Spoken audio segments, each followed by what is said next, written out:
Pa, gledamo sad odnos nekako agencija i agenti. Agenti prelaze iz jednu agencije u drugu, kao što si ti prešao nekoliko agencija.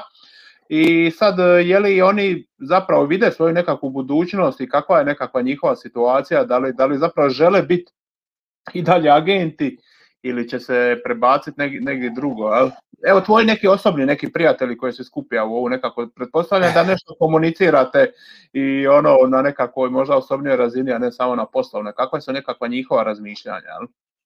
Vidim da se naprave dobru domaću zadaću, da, to se vidi po mojim socijalnim mrežama, da imam prijatelji iz cijelog svijeta i ja sam prije 12 godina naučio jednu rečenicu i to bi stvarno bi naglasio. To je gospodin Alin Burča i on je vlasnik najvećeg turoperatora u Rumunjskoj, koji mi je rekao ovako: long lasting business is built on friendship. I stvarno to je jedna deviza koju definitivno stvarno se držim i uistinu posao čine ljudi. Nebitno kakav god taj posao, pogotovo u ovom našem gdje unatoč svim mojim B2B, B2C, H2H, human to human, taj personal touch je uistinu najbitniji i najpotrebitiji.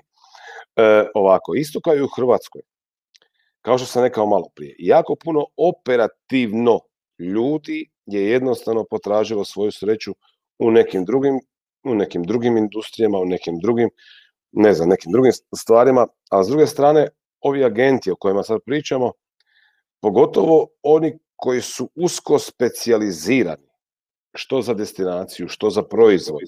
Nemojmo zaboraviti recimo da u Americi imate preko nekoliko tisuća home-based travel agents koji su usko specijalizirani samo za cruise.